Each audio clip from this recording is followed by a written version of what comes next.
Hi, I'm Lauren, and I've got a story for you. I'm 35, and until recently, I worked as a cosmetologist at a fancy clinic downtown. It wasn't a bad job, decent pay, nice clients, and I got to help people feel good about themselves. But I always had a bigger dream of running my own business. Now, let me introduce you to the other person in this story, my husband, well, ex-husband now, but we'll get to that part later. Let's call him Adam. Adam is 4 years older than me and used to work as a manager at a big construction company. We'd been married for 5 years and lived in my apartment. Babe, opening your own place is the way to go, Adam would say, relaxing on the couch with a beer in his hand. You'd be the boss, set your own hours. It's the dream, right? I'd nod, feeling excited inside. Yeah, you're right, but it's going to take a lot of work and money to get there, I'd reply. Adam would just wave it off like it was nothing. Don't worry about that. We'll figure it out. I'll support us while you get it started. You just focus on being a great business owner. So, I started saving. Every extra penny I had went straight into my business fund.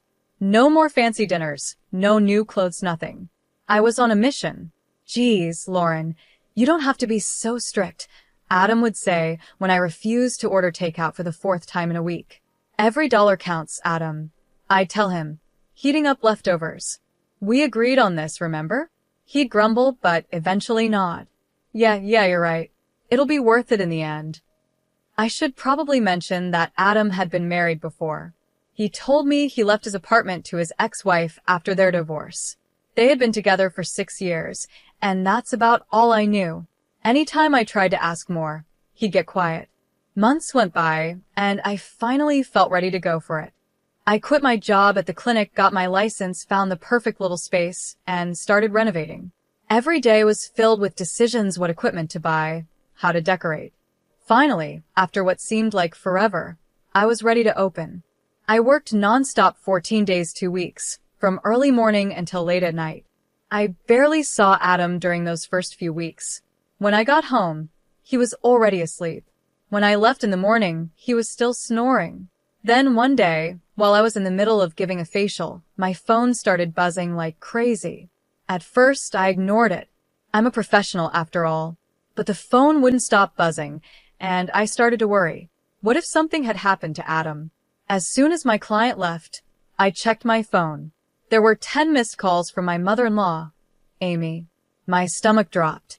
Amy never called unless it was something serious. I called her back, my heart racing. Amy, is everything okay? Lauren, thank goodness, she said, her voice shaky. I've been trying to reach Adam all day. There's some kind of scandal at his work and I can't get through to him. I'm really worried. It felt like a bucket of cold water had been thrown over me. Scandal? What scandal?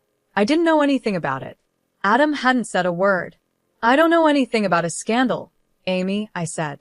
There was a long pause on the other end of the line. Oh, she finally replied. I see. Well, if you hear from him, please ask him to call me. That night, I stayed up waiting for Adam. He finally came home around midnight, smelling like beer. Where have you been? I asked, trying to stay calm. Your mom's been trying to reach you all day. She said something about a scandal at work. Adam froze for a moment, then sighed heavily. He sank onto the couch without looking at me. I guess I should have told you sooner, he muttered. I quit my job about a month ago. It felt like I'd been punched in the gut. A month? You've been unemployed for a month and you didn't tell me? What happened? I got into a fight with my boss, Adam said, bitterness in his voice. He was being a jerk and I just couldn't take it anymore. My pride wouldn't let me stay. I took a deep breath, trying to make sense of what he was saying. Here I was, working myself to the bone, and Adam had been at home all this time. Why didn't you look for another job? I asked. Adam looked at me, his eyes filled with guilt. I think I'm burned out, Lauren. I need a break. Maybe I should see a psychologist or something. I just can't jump into another job right now. Part of me wanted to scream at him. We had a plan. He was supposed to support us while I got my business off the ground. But seeing him sitting there, looking so defeated, I couldn't bring myself to yell. Okay, I said after a long pause. We'll figure this out. But no more secrets, Adam. We're a team, remember? He nodded, relief washing over his face. I'm sorry, Lauren. I promise no more secrets, he said. Little did I know that was just the first of many promises he'd break. The next few weeks were tough. I started picking up extra shifts at my old clinic, working mornings at my own office and afternoons at the clinic. It was exhausting, but I didn't have a choice. We had bills to pay, and I still had a loan to repay for the office. Adam spent most of his time at home, supposedly looking for jobs online, but mostly playing video games. I tried to be supportive, reminding myself that mental health is important. But as the weeks turned into months, I started to wonder if he was even trying at all. Then finally, a glimmer of hope. One day, Adam came home grinning from ear to ear. "I got a job," he announced. I was so relieved I could have cried. That night, we celebrated with a bottle of wine, toasting to new beginnings. For a moment, it felt like everything was going to be okay. But Adam's new job only lasted a month. One day, I came home from a long shift to find him sprawled on the couch, beer in hand, staring blankly at the TV. "You're home early," I said, feeling a sinking sensation in my stomach. He shrugged, still watching the screen. "I quit." It felt like a punch to the gut. "What? Why?" Adam muttered. "The boss was a jerk, wanted me to be a robot, all about discipline and following orders. Screw that." I took a deep breath, trying to stay calm. "Adam, we talked about this. We can't afford for you to keep quitting jobs." He finally looked at me, his eyes cold.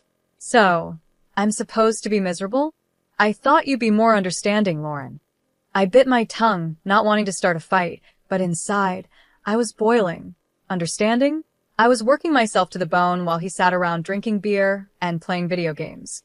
The next 8 months were a blur of work, stress, and mounting frustration. I'd come home to find Adam exactly where I'd left him, surrounded by empty beer cans and takeout containers. "Any luck with the job search?" I'd ask, trying to keep the desperation out of my voice. "Nothing good out there," he'd reply, waving his hand like it didn't matter. "I'm looking for something interesting, with good pay, but not too demanding." I wanted to scream. Who didn't want a job like that? But those jobs don't just fall into your lap. You have to work for them. Then one night after a long day, I came home to find Adam actually up and about. He had this strange, excited look in his eyes. "Lauren, I've been thinking," he said, pulling me down onto the couch. "We should have a baby." I stared at him, sure I'd misheard. "What?" "Yeah, think about it," he said, grinning. "I could be a stay-at-home dad," Adam said. "You'd go to work, and I'd take care of the baby. It's perfect." I couldn't believe what I was hearing. "Adam, you've never even washed a dish in this apartment. How are you going to take care of a baby?" His face fell. "What, you don't think I could do it?" "It's not that," I said, trying to be gentle. "It's just that taking care of a baby is a lot of work, and we're not exactly in a good financial spot right now." "You're being cruel," he said in a low voice. "You don't understand my problems." I let out a bitter laugh. "Your problems, Adam? I'm working 14 days, 2 weeks. I'm exhausted, and you want to add a baby to all this?" He stormed off, slamming the bedroom door behind him. I sat on the couch with my head in my hands, wondering how he had gotten to this point. It all started with the video games. At first, I didn't think much of it. Everyone needs a hobby, right? But then I noticed our joint bank account was losing money fast.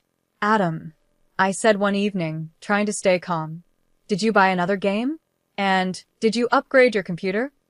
He didn't even look away from the screen. "Yeah, so what? It's our money, isn't it?"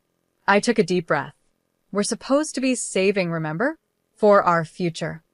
He paused the game and turned to me, acting all innocent.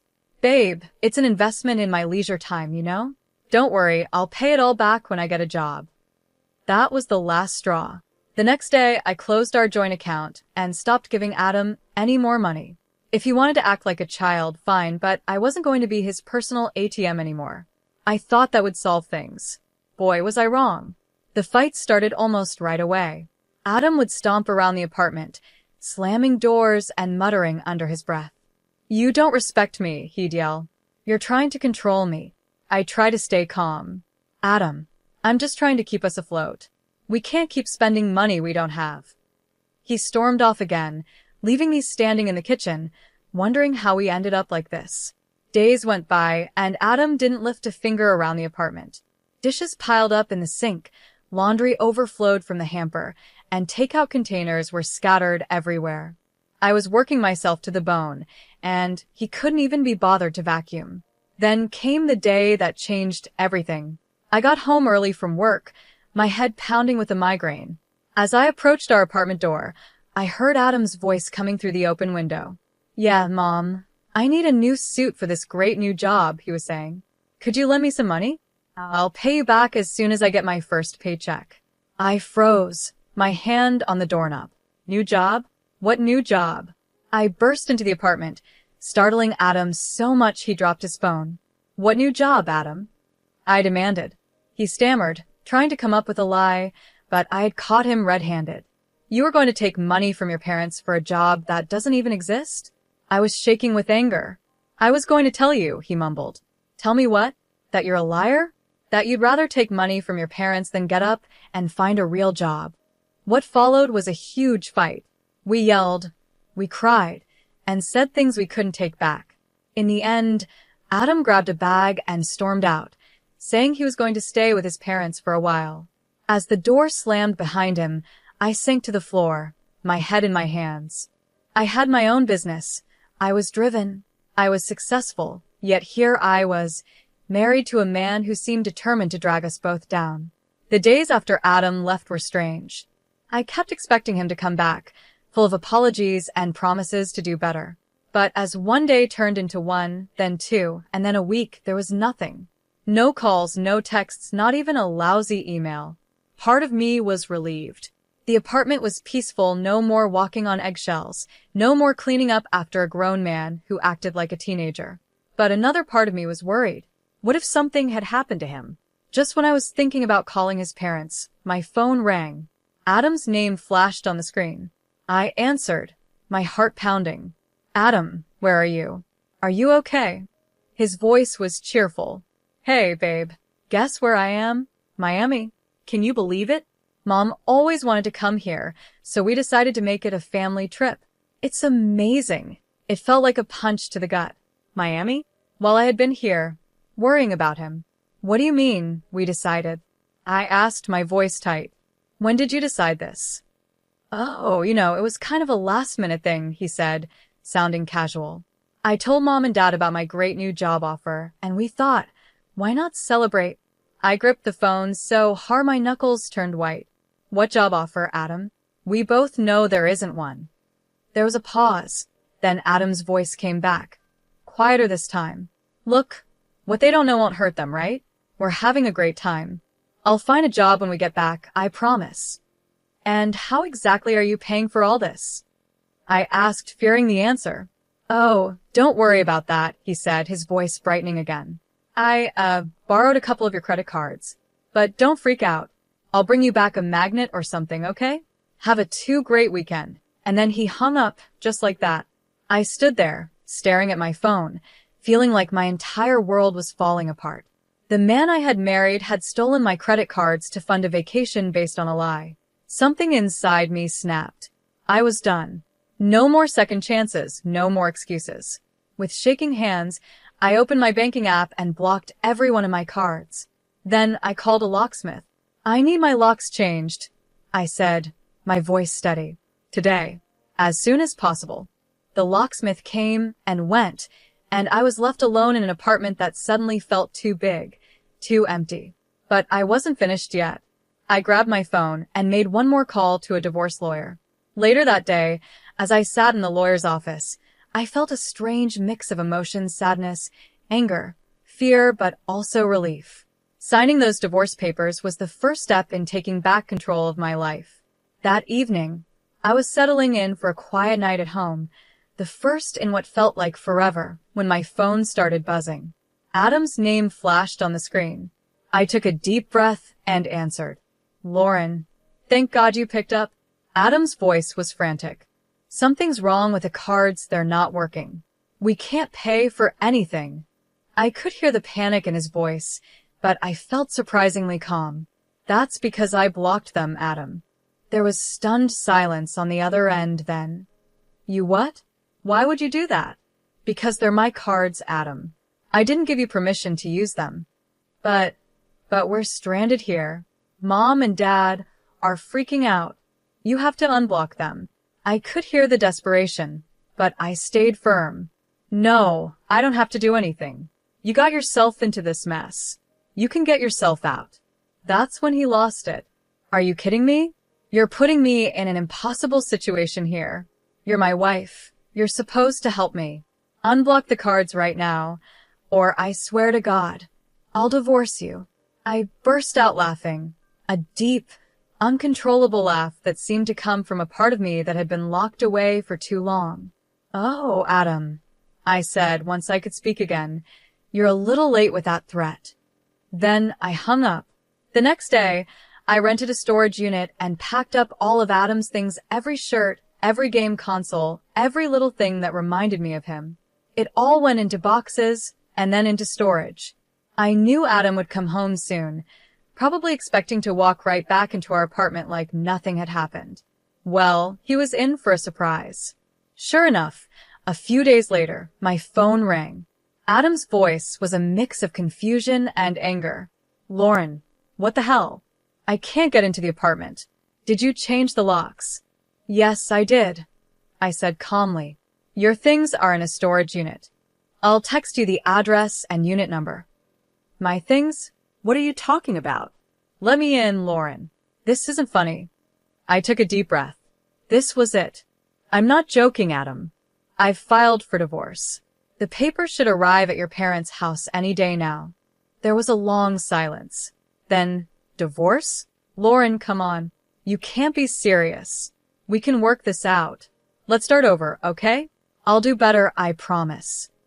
It's over, Adam, I said firmly. I've made my decision.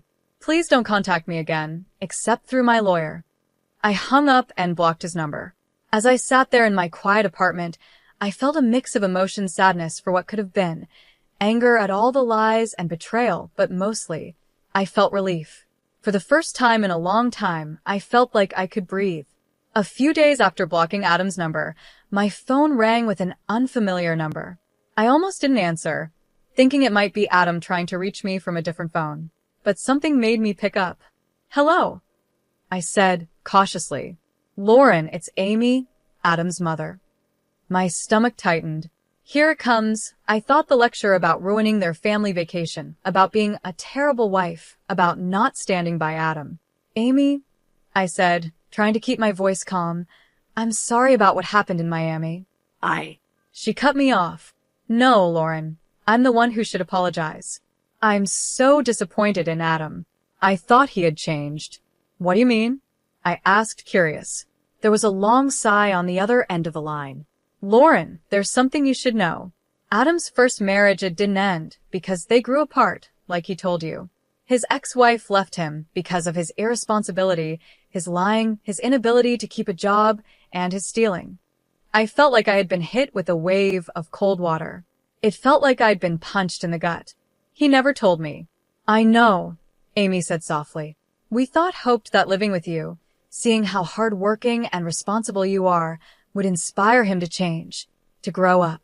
Her voice trailed off, and I could hear the pain in it. I felt a wave of sympathy for her. She had been fooled just like I had. Amy, I'm so sorry, I said. I had no idea. No, Lauren, I'm sorry, she said, her voice firm. I'm sorry we didn't tell you the full truth from the start. I'm sorry we let you go through this, and I'm more sorry than I can express for what Adam has put you through. Tears welled up in my eyes. Thank you, I whispered. I want you to know, Amy continued, that when we found out the truth, how he had been lying to you for months, how he stole your credit cards, and how he deceived us about having a job, we kicked him out. He's not welcome in our home right now. I was speechless. I had been so worried about being judged by Adam's family, and here they were, standing by me instead. I don't blame you for divorcing him, Lauren, Amy said. You deserve so much better. I just hope you don't think badly of all of us because of Adam's actions. No, of course not, I said quickly. Amy, I never blamed you or your husband. You've both always been kind to me. We talked for a while longer, with Amy filling me in on some of the details I had missed. By the time we hung up, I felt like a weight had been lifted off my shoulders. I wasn't alone in this. I wasn't wrong for feeling betrayed and angry. In the weeks that followed my conversation with Amy, life started to settle into a new rhythm. I threw myself into my work, finding comfort in the familiar routines of my cosmetology office.